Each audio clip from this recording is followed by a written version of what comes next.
My name is Jake, and I'm not sure I'll ever feel safe living with another person again. It started a year ago when I moved into a 2-bedroom apartment just outside of Chicago. Rent had shot through the roof, and after months of couch surfing and burning through savings, I got desperate. I posted on a roommate forum, and within a day, a guy named Trevor Sloan messaged me. His profile seemed normal, early 30s, freelance graphic designer, decent reviews from previous roommates. When we met at a coffee shop, he was quiet, polite, maybe a little awkward, but harmless. He offered to cover the deposit if I moved in by the weekend. Honestly, it sounded too good to be true, but I was broke and exhausted. I moved in 2 days later. The apartment itself was decent. Trevor had already been living there for a while, so most of the place was furnished. His room was at the end of the hall. Mine was right next to the kitchen. He had a few house rules. Don't go in his room. Don't touch anything in the hallway closet. Don't have guests over late without telling him first. Weird, but not crazy. I figured he'd had bad roommates in the past and wanted boundaries. For the first month, things were fine. Trevor kept to himself, always wore noise-canceling headphones, and worked at odd hours. Sometimes I'd come home late and hear him typing away, music muffled through his door. Then little things started to feel off.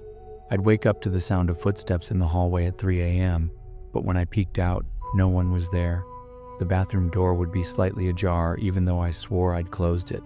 One night I found a knife from the kitchen on the living room floor, like someone had dropped it mid-use and forgotten. Trevor always had an explanation. Oh, must have slipped out of my hand while I was carrying it. Or, sorry, I walked to the bathroom late at night. Didn't mean to wake you. But he'd always smile when he said it. Not a friendly smile, more like he was trying to see how much I'd believe. Then came the night I found the closet door open. Remember, he told me not to touch it, but I didn't. I'd avoided it completely.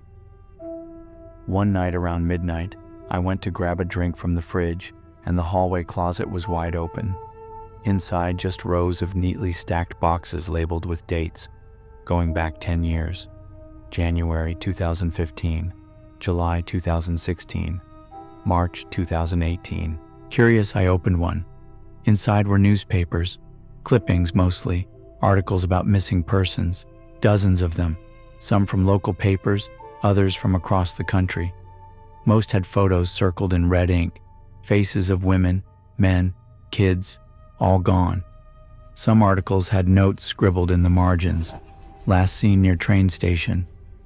No body found. Unsolved. Suddenly I felt a presence behind me. I spun around and there was Trevor, standing silently in the dark hallway. His face was calm, blank. "You weren't supposed to see that," he said quietly. I stammered something, apologies, excuses, but he just closed the box, slid it back into place, and shut the closet door without breaking eye contact. Then he smiled that same unnerving smile. No harm done. Just, let's respect each other's space, okay? I barely slept that night. I told myself it was weird, but maybe he was just into true crime. Maybe he was writing a book or some kind of research project. But that didn't explain what happened next. I started noticing him watching me. Not directly, not at first. I'd be brushing my teeth and feel his eyes through the crack of the door. I'd catch him standing just outside the living room, staring at me for minutes before blinking or moving. One night, I pretended to sleep, curious to see what he did after I turned off the lights. Around 2 a.m., I heard my door creak open. Soft, slow footsteps across the carpet. I could barely breathe, my heart thudding in my chest. I peeked, just slightly, and saw him standing over my bed, hands at his sides, just staring. His face was blank, eyes wide open. He stayed for a full minute, then walked out. The next morning, I confronted him. "Were you in my room last night?" He just laughed. "What? Number must have been a dream, man." I knew then I had to leave.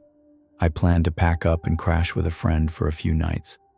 But when I got home that evening, something was wrong. My room had been searched, drawers pulled out, backpack open, laptop gone. I ran to the kitchen to call the cops, but the phone cord was cut. Even my cell phone gone. Trevor wasn't home. I didn't wait around. I ran. That night I slept in my car. The next morning I called the police and reported the break-in. They searched the apartment but found nothing. No signs of forced entry, and Trevor claimed I'd been acting paranoid for weeks. I left that day. But here's where it gets worse. A month later, I was crashing on my buddy Chris's couch when he called me over. "Dude, you need to see this." He was on Reddit, true crime subreddit. Someone had posted a thread. "Do you recognize this man?"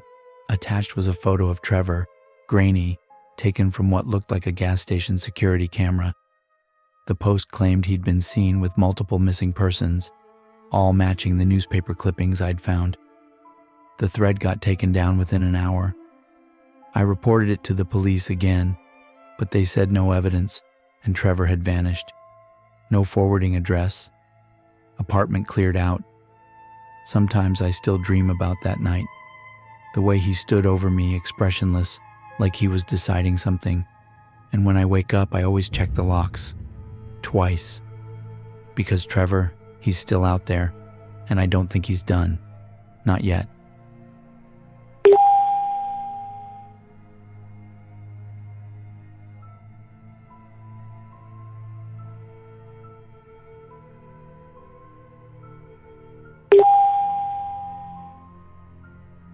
My name is Emily, and I thought moving into a cheap downtown apartment would be the start of my independence. Instead, it was the beginning of a nightmare I'll never fully escape. I had just landed a job in Seattle and was desperate for a place close to work. Rent was ridiculous everywhere, and I wasn't picky. So when I found a room in an older building at half the usual price, I didn't ask too many questions. The landlord told me I'd be sharing the space with another tenant, a quiet girl named Rachel. He said she mostly kept to herself, worked at a bookstore, and was rarely home. It sounded perfect. When I moved in, the place felt off. Not dirty or run down, just weird. The walls were painted a dull gray, and the lighting flickered more than it should have. My room was small but fine. Rachel's was at the end of the hall. Her door had a brass plaque on it. Room 302. That didn't make sense. The apartment was labeled 3B. I even checked the door numbers in the hallway to be sure. Ours was definitely 3B. The first time I met Rachel, I was unpacking in the kitchen. She walked in silently, like she floated instead of stepped. Long dark hair, pale skin, oversized hoodie, no shoes. She smiled at me, but her eyes didn't match the smile. They were blank, like she wasn't really there. "You're Emily, right?" she asked softly. I nodded. "Yeah, just moved in." She just stared for a moment, then walked away. Before she turned the corner, she said, "Let me know if you need anything. Just don't knock on my door after dark." I laughed nervously. "Okay, sure." She didn't laugh. That first week, I barely saw her. She came and went at strange hours, often slipping into her room without a word. Sometimes I'd hear her pacing at night, whispering names. One night, I was heading to the kitchen for water and passed her door, 302. I stopped when I heard her voice. She was repeating one name over and over. Elias. Elias. Elias. It sent chills down my spine. I tiptoed back to my room and locked the door. The next morning, Rachel acted like nothing had happened. I wanted to ask, but something about her made me feel like I shouldn't. A few nights later, the power went out during a thunderstorm. I lit a candle and was heading to my room when I saw her. Rachel was kneeling in the hallway, scrubbing the floor. There was nothing to clean, just the carpet. Her hands were raw, almost bloody, and she was muttering under her breath. "Everything has to be clean. Has to be clean before he comes." I froze. "Rachel? Are you okay?" She looked up at me slowly, like she'd forgotten I was there.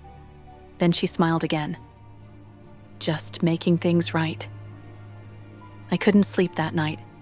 I kept hearing faint whispers and something that sounded like a door creaking open and shut, over and over. The breaking point came a week later. Rachel left early one morning, and I decided to peek inside her room. I know I shouldn't have, but I had this sick feeling in my gut that something was seriously wrong. I pushed open the door. It was empty. Completely bare, like no one had lived there at all. Except for one wall. Dozens of Polaroids were pinned up, covering every inch. Faces of strangers, men, women, even kids. Each photo labeled in thick black ink with a name. And then I saw mine. Emily C. My blood ran cold. I backed out, heart pounding, and slammed the door. I tried calling the landlord, but no answer. I packed a bag, ready to get the hell out. That's when I noticed something that nearly made me pass out. The plaque on her door, room 302, was gone. Just gone. The door now looked like every other in the apartment. No number, no sign she'd ever lived there. I ran to the building manager's office. I must have looked insane, but I didn't care. I demanded to know where Rachel had gone. The landlord looked at me like I was speaking another language.